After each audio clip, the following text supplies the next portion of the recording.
Hi guys, Red Eye Gaijin here. Hope you're all well. I've noticed recently there's been a few videos up on why people decided to go to Japan and things like why people got an interest in Japan, why people chose to study Japanese, especially when there are other options which make a bit more sense in terms of job opportunities and so forth. Anyway, so my story goes back to when I'd finished high school. So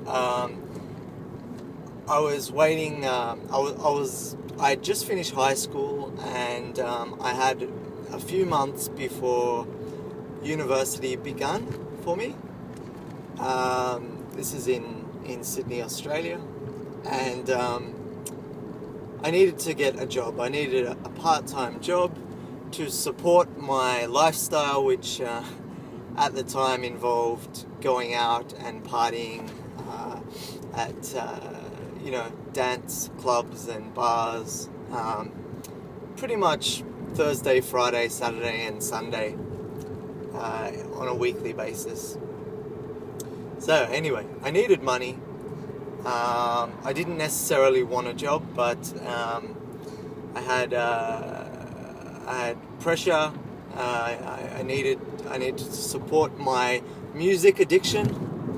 I loved imported music, so I would spend about $60 a week on two imported CDs, which none of my friends had. Anyway, to cut a long story short, I was looking for a job in the local newspaper in the job listing sections, and the thing was I didn't really have any experience, so I was quite restricted in what I could look for, and this job came up that happened to be in the same suburb as the high school that I went to. And it was a very simple shortlisting, job opening in that suburb, no experience necessary, restaurant, casual hours. So, and this seemed to suit me because I needed, a flexible job to fit around my university hours once the semester actually began. So anyway, I gave this number a call, and it was an Australian guy who answered.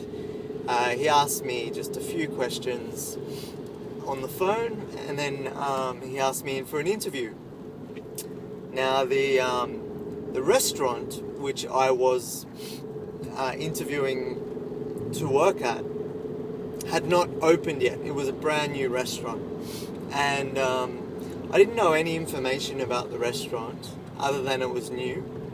And the guy that was interviewing me when I turned up was, average Australian recruitment guy. It turned out he wasn't actually working at the restaurant. He'd been hired to interview people. And there was one unusual thing during the interview, and that was there was this Asian looking guy sitting in the room, but not really participating in the interview. And I kind of it was my first interview, so I didn't really know how strange that was or wasn't. But anyway, I think half an hour later, the interview had finished, and I think on the next day or the day after, the Australian guy gave me a call and said, congratulations, we're offering you the job. Please come to training, which was going to be 2 weeks before the restaurant actually opened. So great, I got the job. They gave me the address, and I actually, even at that point, I still did not know the name of the restaurant or anything about it. So comes the day of my first training. So I was quite familiar with the area that the restaurant was in. So, you know, I had the address written down, and I was looking at the numbers of the shops. And I got to where I thought it was, and it was all glass. You could see inside, and I actually thought I'd made a mistake, because what I could see inside was what seemed to be a toy shop. There was this toy electric train going round and round, like a mini train, and I'd never really seen anything like it, other than in sort of hobby stores. Anyway, I was sort of looking, and it just didn't look right. Anyway, there were people inside, and they must have sort of seen me.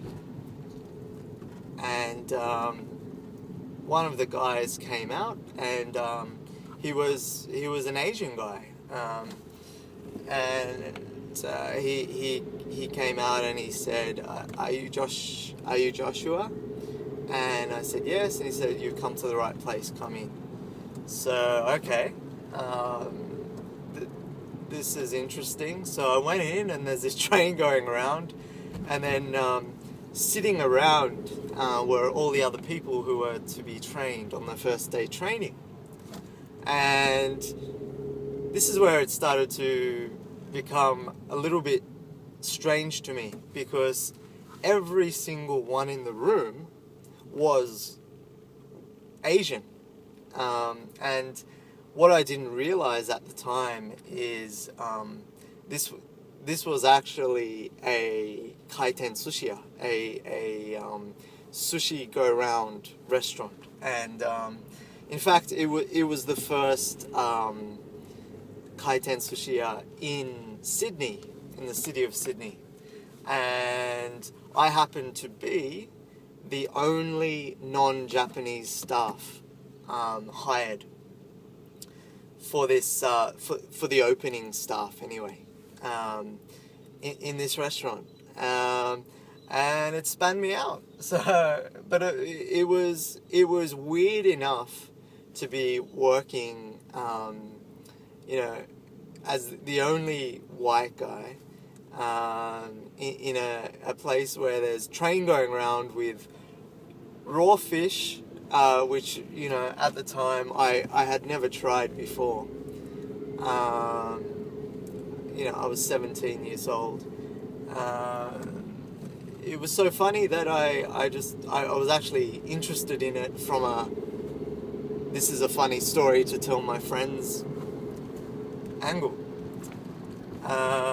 So anyway, I started to learn about sushi, and without knowing it, or without really having any interest, I was starting to learn about Japanese people and culture just by being immersed in this group of, say, 15 people, who were all Japanese by me.